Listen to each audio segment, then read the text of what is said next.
আসসালামু আলাইকুম। ওয়ালাইকুম আসসালাম রহমতুল্লাহ। চাচা, আপনি আগামী জাতীয় সংসদ নির্বাচনে এদেশে কোন দল ক্ষমতায় দেখতে চান? বাংলাদেশ জামাত ইসলামীর জোট 10টি, বিএনপি এবং চরমোনা, এই তিন দলের মধ্যে আপনি এদেশে কোন দল ক্ষমতায় দেখতে চান? আমি দেখতে চাই জামাত ইসলামী বাংলাদেশ এরা ক্ষমতা আছে, যেটা আমি চাই।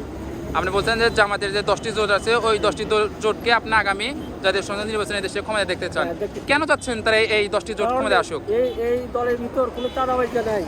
এরা মুখে যেটা বলে কাজে সেটাই করে। এরা কোনো চাঁদাবাজি করে না, দখলদারিত্ব করে না, মানুষের সঙ্গে ধোঁকাবাজি করে না। আমরা এদের বিরুদ্ধে অনেক প্রভাবনা শুনছি যে এরা রক কাটে, এটা করে সেটা করে, কিন্তু আসলে বাস্তবে এদের মধ্যে আমরা তা পাই না। এই কারণে এদের আমি পছন্দ করি এবং এদেরকে আমি মনে করেন আমি চাই যে এরাই ক্ষমতায় আসুক। আপনি বলছেন যে জামাত সমাজের যারা 10টি জোট আছে তার মধ্যে জামাতকে বলছেন যে এরা ন্যায় এবং ইনসাফ মধ্যে রাষ্ট্র বিনিময় করবেন এবং তাদের ব্যবহারে বা আচার আচরণ আপনি সন্তুষ্ট। জি। এজন্য আপনি চাচ্ছেন যে আগামী জাতীয় সংসদে ত্রয়োদশ জাতীয় সংসদ নির্বাচন অনুষ্ঠিত হবে, সেই নির্বাচনে আপনি চাচ্ছেন যে এই 10টি জোট আসুক। অন্যান্য দল ছিল সেই দলকে আপনি পছন্দ করছেন না, এবার আপনারা বেছে নিচ্ছেন বা একটু আবহাওয়া পাল্টেছে বিধায় আপনারা চাচ্ছেন যে এবার জামাত সমাজে সেই 10টি জোট আসুক।